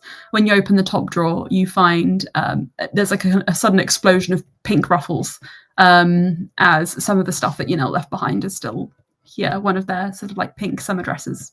He'll grab that too. You get a few things and you start putting them in your bag. And then you turn around and someone's standing in the doorway. Oh, no. Who is it? A large, imposing figure who you previously saw in a hologram comes right up to you and puts a hand on your shoulder and says, "You are coming home with me." And this is Uruk Millel, of course. Although Valis, you know him by his true name, another name, a name which, if the others come in, I will reveal. Would he'd be wearing his drow disguise even now? At the moment, he's not wearing his drow disguise. Do you want to send the actual picture of what he looks like? Do you have it on hand? I Because do, I didn't have yeah. that one. Yep. It's a well-placed ploy. Hang on. Guys, wow, he looks so different. He actually looks like this. He just masquerades as a drow. Yeah, Oh my gosh. that's Why? just craziness. Craziness. Puts a hand on your shoulder and says, Subterfuge. "You're coming home with me now." I'm already here, so No, you're coming back to the Maasai. I don't want to go to the side. You have to. Can I not can going. I walk in because I was trying to find Valis? You can. Oh dear. All right. You're coming to the Maasai. You're coming to the Maasai. Who else is with you? No one. Where is Yunel? They are also coming back. No, they're not. Where is Ellie? This other person. I know them. Who? Ophelia. You called them Ellie whilst I was there on the hologram. You can't make us go anywhere. Erwin, you walk in to see this beautiful, handsome, tall man who is grappling Valis like a kitten. He looks like Valis, but bigger. Right, we're all moving. We're all going No, now. not. Get off me. We're not going anywhere. Why do you think you can tell me what to do in my own home? You all broke in here. To get books. To That's get my irrelevant. books. me to the burglar in my house. What are you doing here then? Ellie walking up behind what books? You think I don't know? A file cabinet of holding when I see one. Can I cast light and try to blind him so we can run off?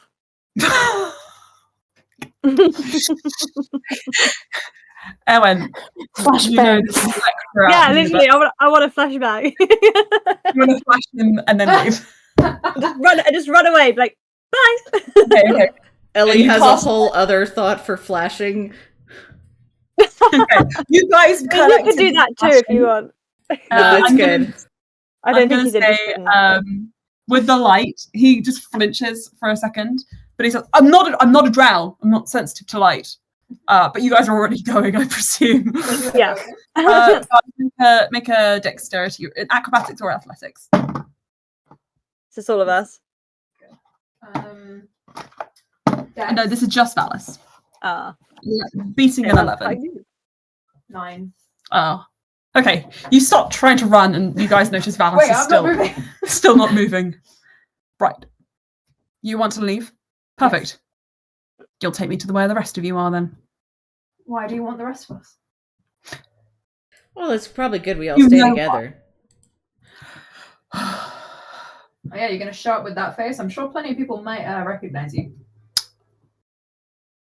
He Oh yeah, you look different. smooths his hand over his face. I wear this other disguise when I'm feeling it. Mm. Move, take me to where you're going then. Why is no one moving? I think you came in through the portal in my office. I wonder if that's true.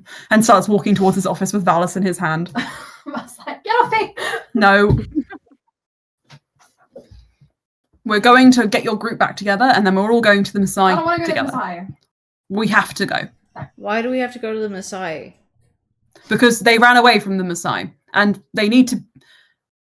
At least Yanel needs to be there, No, and it's you're a not free- sick. You're sick, so It's a you need to free come back. world. It's a free country. Get off. No, And you're you are pretending to be unwell. something you're not. We all have secrets, Yeah, don't we?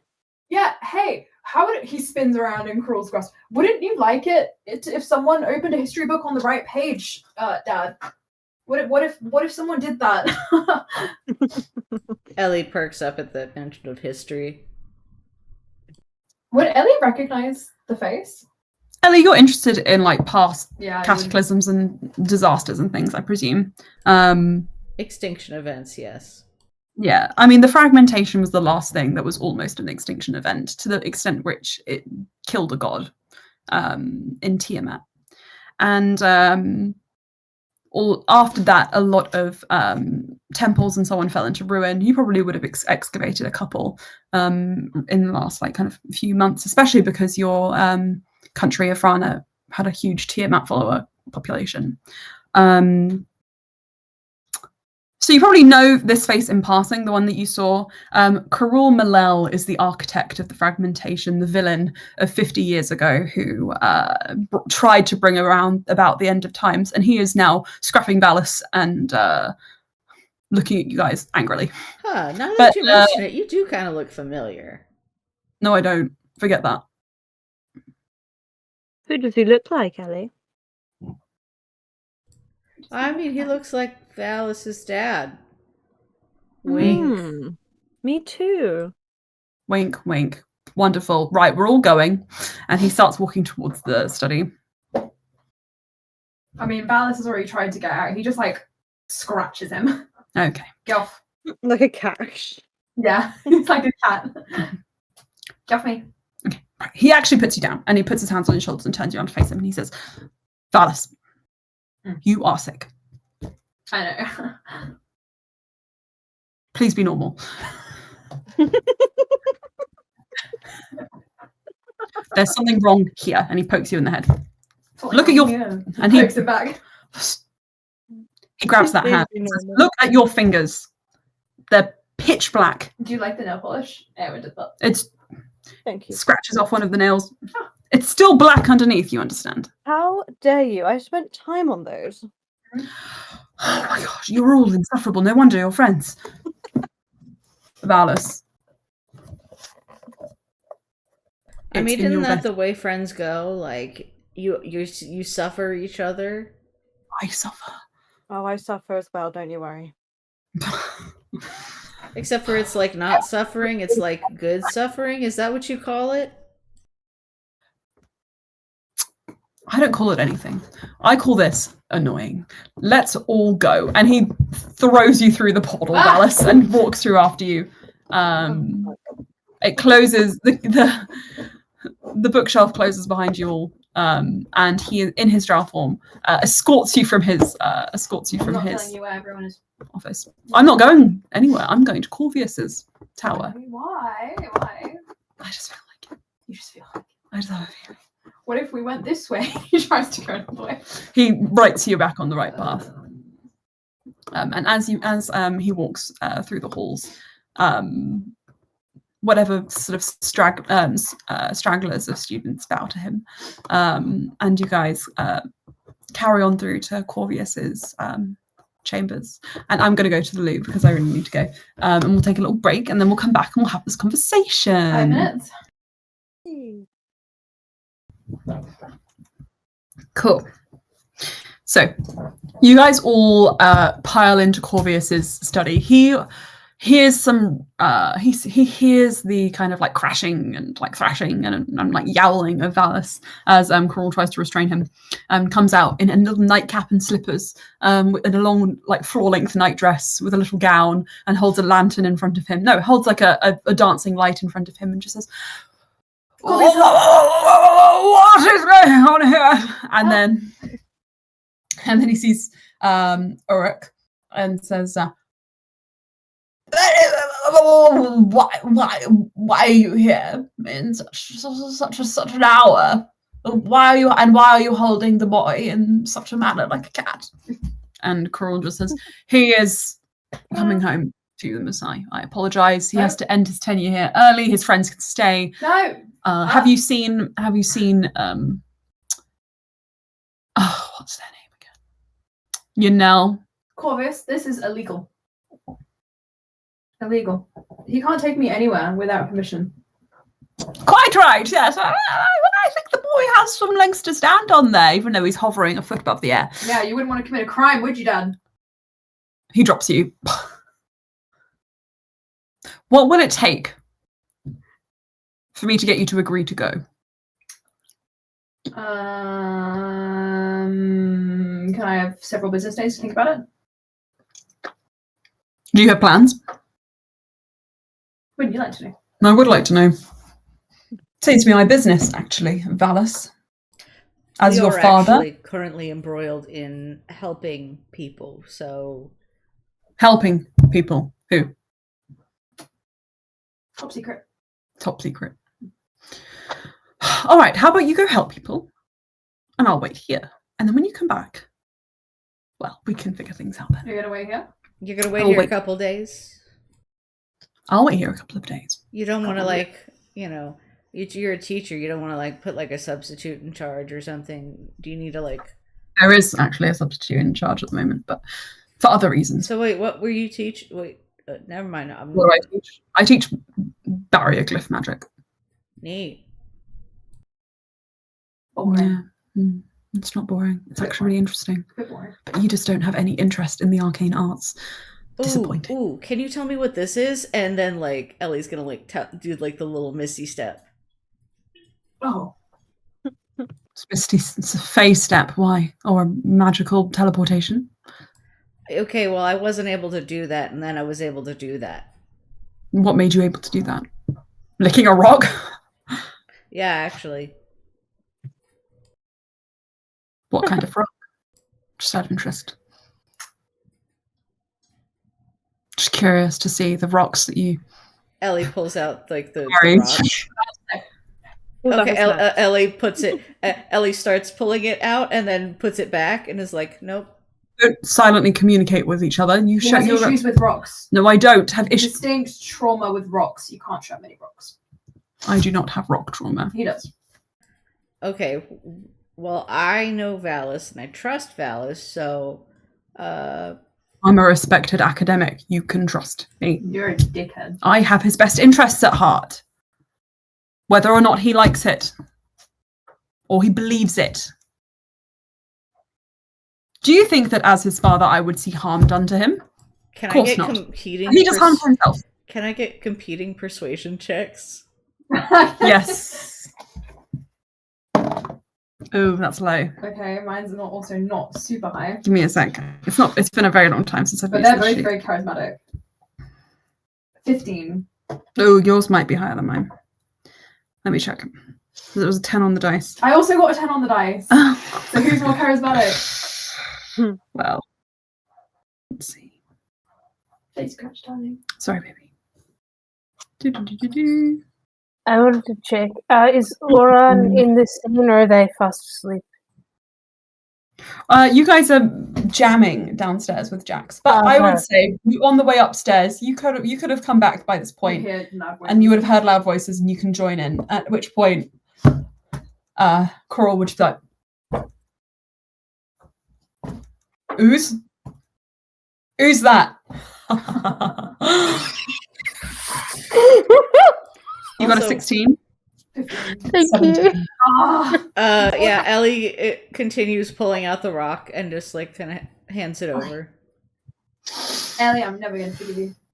You will forgive me. I'll make something explode, and you'll forgive me. Give him a rock. That's a He promise. just throws it up in the air and it levitates there, and he turns it using his hands, and then pulls, and it kind of creates several duplicates of itself, all in differing colors and shades with different potencies. Some of them are crackling, some of them are very dull and barely there. And he kind of shifts through them for a second. And is like, there it is. And he has 2 rocks now. One of them has a slightly magical quality compared to the other. Thank you. And he just puts it in his bag. Oh, you don't have to give it back. It'll come back to me whenever it feels like it. What did you do? I just made a perfect copy for myself. Just so I can study it later. Wait, does that mean that I'll get 2 rocks? That's a very good question. He Wait. kind of walks away, and you don't, unfortunately, get 2 rocks. This is a magical Can I sleight copy. of hand the rock from him? Okay, but he is looking right at you, so you're going to have disadvantage. Okay. Because he literally just put it in his pocket. Oops. Okay. Perception check. Sleight of hand is plus 4. 18. Perception. 17. You try and yank it from him, and he lets you, and he says, "And what do you want with that?" I like it. Hey, now we have 2 rocks. Okay, wait, hang on. Hang on. It would actually be useful to have 2 of you be able to use the rock. Although it does complicate some things.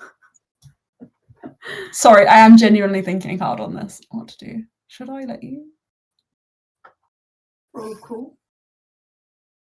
He moves away, and Valis, you feel something heavy appear in your pocket, Haha! I get a cool rock. and you guys can high five about it. He does. Okay. All right. So you guys both now have rocks. Although I will say that that Ellie's is the prime rock, Prime rock. and Valis is like the beta baby rock. rock. The beta rock. I'm not a beta, I'm a sigma. My God. A rare type of male. Red A rare type of rock. Okay, so you guys have these rocks. Okay, hang on a moment. This is not the session I prepped. Okay, Yanel wakes up and is there as well now. They come downstairs. and then immediately turn around and start going back upstairs when they see Cruel. And he's like, stop! You come back. Is there anyone else from the Maasai, Erasure, who's involved in this situation with you? Fast. Anyone else? And you notice Bo isn't there. I'm not saying anything. Just so you know. In case anybody wants to raise that. No? No? Corey says, there was one other boy, but I believe that he is asleep. Wake him up. I don't think I can do it. Well, okay. And he disappears down the hallway. I just don't want to separate the party in case you guys something drastic happens. So Bo is there now, and he looks sleepy, but he has a sword in his hand. His nightshirt is slightly askew. He's got a bed head. When he looks at Valus, he gives you a sheepish look, and then looks at you, Owen, and sort of grins, and then yawns, and then says, "Oh, why are we all here? Did I lose my job?" Okay. I don't know. I kind of quit, I think. Okay. Looks around. Uruk now, and gives him a little bow. And then Uruk just says, right. Is this everyone? Wouldn't you like to know? 1, 2, 3, 4. Where's the bird? So 6, 7. All right. Well, I apologize in advance. And he starts casting a spell, and I need everybody to make me wisdom saving throws. I'm really sorry, guys. Who's casting the spell? Sorry. Uruk. Uruk. Alright. Bitch. Wisdom saving. Mm-hmm. Where are you? There it is. Oh, this is a terrible 19. idea. This is such a terrible idea. Isn't his spell save really high? Not that high, though. Oren, 14. natural 20 for you now. Ah. Ellie, Nat 1 for 2. Oh, high five, Ellie! so the casters, you guys watch as it's obvious that Valus and Ellie are being teleported to a secondary location. At which point, Oh, Yanel's fuck. like, fuck that! And grabs him, choosing to fail the save. Oh. Oh.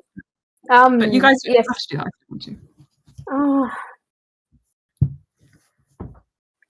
I guess, I don't know this man. I don't know what's happening. I think I'd want to travel with. And so maybe, grab... I think Corvius actually becomes as well, because you can take up to 8 people. Okay. Where are we going? What's happening? Okay. Does Oron conga line onto Ellie? Great. Owen, pass or Yeah. fail? You can choose to fail if you wish to. Erin passed, but she could just be like, "Oh fuck," and then just come along Okay. with you. So those of you who wish to Hey. There's non-magical people. Yanel is holding you very tightly. Competent children. And all at once, you guys feel a rush of energy come up from under you. And then, despite the fact that you were once in a lovely, balmy Mediterranean environment, you all suddenly hit, especially you, Ellie, being a lizard, with a sudden chill of cold as you find yourself... Hang on. Sorry. This was against a spell. I actually have advantage. Will Ellie be the only one who's left behind? With advantage, it was a 7, so no. Ellie is immediately freezing cold. And, angry. Okay, you guys all teleported. Now, it was midnight or so in Ashisel. It is breaking dawn in it's well past dawn in the Maasai Ice Palace, where you have all been teleported. The location, no less, is the teleportation circle, which is hidden away near the entrance of the building. As you are all brought there, Corvius slips and falls on his bum on the ice. Yanel grabs onto you, Vals, and slowly kind of opens their eyes, and all of you just hear them go, "Oh no, no, no, Valis no, pulls no, Yanel no, against his no!" chest. He's like, we're not staying here. And the moment you guys arrive, Uruk grabs Alice and says, Get "No, off me. Fuck off. come on." Y'all just hear angry hissing. It's so fucking cold. Nobody's happy to be here. Oh, Corvius looks very angry. I am not dressed for this. Your nipples are like hard, sorry. Because you're listening. Yeah, I mean, Ellie is wearing like short shorts and like a bra. So yeah. I'll take off my outer shirt and give it to Ellie. Mm-hmm. I will grab one of my candles and light it with prestidigitation. Okay. And you guys all huddle around Ellie, trying to warm him up. Uruk is watching with like a harsh gaze. And he turns to the attendant standing by the teleportation circle, who looks absolutely bewildered. This is illegal. Call the guards. He did illegal things. Mm-hmm. Why is no one responding to me? Illegal. Crimes. Comprende? Can you let the kings know that the regent has finally returned? And that I'm here as well. And also clothes. Clothes. Which I hate. And Cruel looks over at all of you and says, Just kidnapping. Is it kidnapping if I'm taking you to your home? I don't live here. Neither does Yanel. We live in Kalkan. That's where our address is. Mm-hmm. Come. And he opens the door leading to the rest of the palace. Erwin, you've been here before. This is where Valentina grew up. It's where you spent a lot of time as Arena as a younger person, and where you still came to visit her up until recently, before the deaths of the other king and queen consort, as there were 4 monarchs previously of this country. Karul leads you through very cold. Actually, for Valis, and you, Erwin, as well, this is uncharacteristically cold for the Maasai. Usually, the guards, the attendants, anyone who works at the palace, would only need to wear long sleeves, long trousers, and their armor or robes, whatever they are, whatever their uniform is. But you see, everybody is wearing cloaks around their shoulders, and like hides themselves sheepishly, and all of you hear whispers as you guys pass. Whispers along the lines of, "The regent has returned. Where have they been all this time? And with him, the Malel boy." And eyes follow you everywhere you go, as you are led towards the throne room of the Maasai Ice Palace. At which point, kicks their heels in ice and just says, "I'm not going in there. You can't make me." I second that. I'm on that side. "I'm some kind of ruler here. Apparently I have some power. No, I refuse." At which point Uruk turns around and says, "You forfeited your right to refuse by leaving this country." And he throws open the throne room door. And it seems that a court is already in session. You see a large dais at the end of the hall. Seated atop the dais, you see 2 figures, one with red hair and one with white hair, startlingly pale skin, wearing a crown. Both of them are beautifully dressed, wearing ornate clothes and dress which befits a king. There are heads of state on either side, and you can tell you've walked into a very tense room immediately. From beyond the doors, over Uruk's voice, you could hear like slightly raised voices, slightly stressed voices. And as you enter through, those voices die down and eyes fall on you. And you see Loran, the king consort of the Maasai, the man with the red hair, and Ulster, the king of the Maasai, the last remaining, the man with the white hair, both stand. I'll send it off. Oh my god, it's the guys from that play. It's the guys from the play. Oh my god. Yes, you guys would recognize these guys from pop culture. And the circus, probably as well, where they had little like puppets of them. I've sent you an art, Have a look. I forgot about that. folder. So whenever she needs it, I'm like, Mhm. take it. Guys, you've met. This is not at all where I expected this session to go. I hope you understand that, but I'm just I going thought we with were it. just going to do a fun little heist and get some spooky books. Yeah, that's what I thought. Yeah. And as you walk in, the crowds quieten. You see 5 sort of delegations in here, about 50 people, 10 people apiece. They all wear very distinct clothing, 5 tribes. Erwin, you know, and Ellie, this is one of the oldest civilizations in the world, if not the oldest.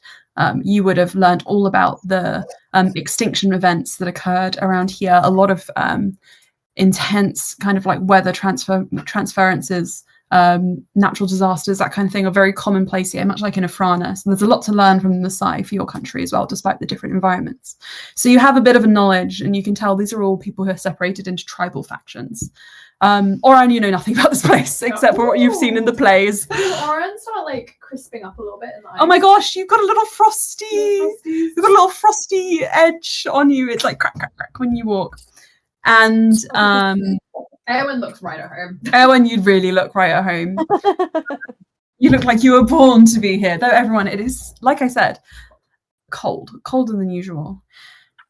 The room goes quiet. And the red-headed man, Loran Gaemon Dehane, steps forward. Out. Everybody get out. And he addresses the people in the court. There are murmurs, at which point, slowly but surely, people begin to leave. When the final tribesman members left the room, Loran descends the stairs and holds a hand up to Ulster and just says, "Wait there, please." Can I insight check Ulster? You can.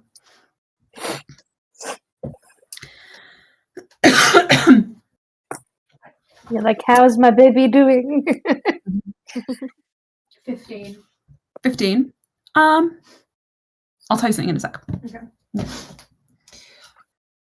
Loran descends the stairs, looks at Uruk with distaste, but nods. That's why you left then. I understand. This is a crime. Forcible. You don't need to stay here, Valis. I have no intention of keeping you where you are not wanted. Well, I actually do. He puts his arm around, because we're supposed to be getting married in a couple of weeks, and this is not allowed. You can't. Both Loran and Uruk look surprised. Oran is like, it also should you look like, what? And just What? Valis, let me handle this. And they squeeze your hand and step forwards. And they say, Loran, I cannot be here anymore. I've done my duty. And Jural is here. So you don't need me anymore. At which point, Valis, you notice something about Ulster, which is that when he kind of walked to the edge of the dais and is looking down at you, he has this strange kind of like step in that his footsteps don't make any noise. Which is characteristic only of one person, you know. Yeah. Can I go up to Ulster, Mm-hmm.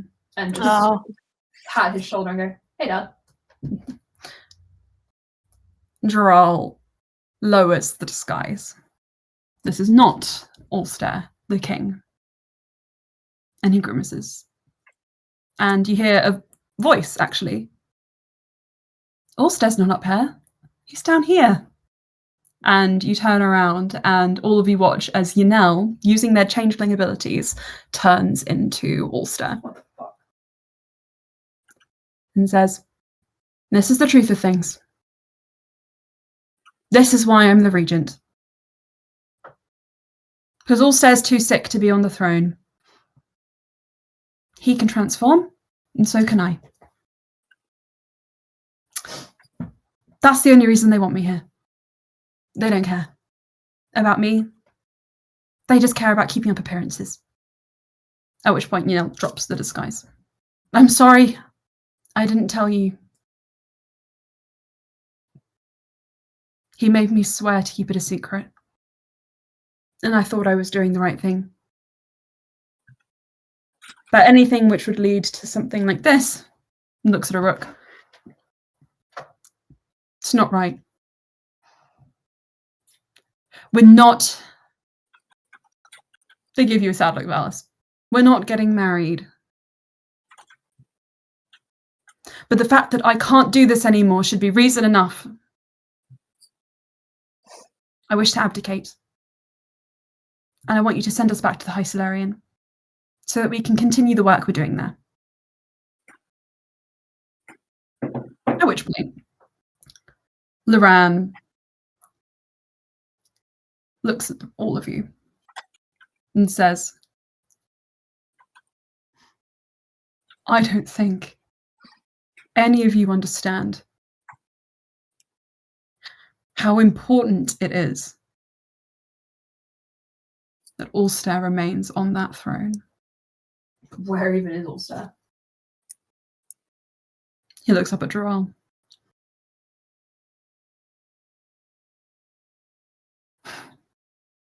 "Come on then. See the king in his chambers.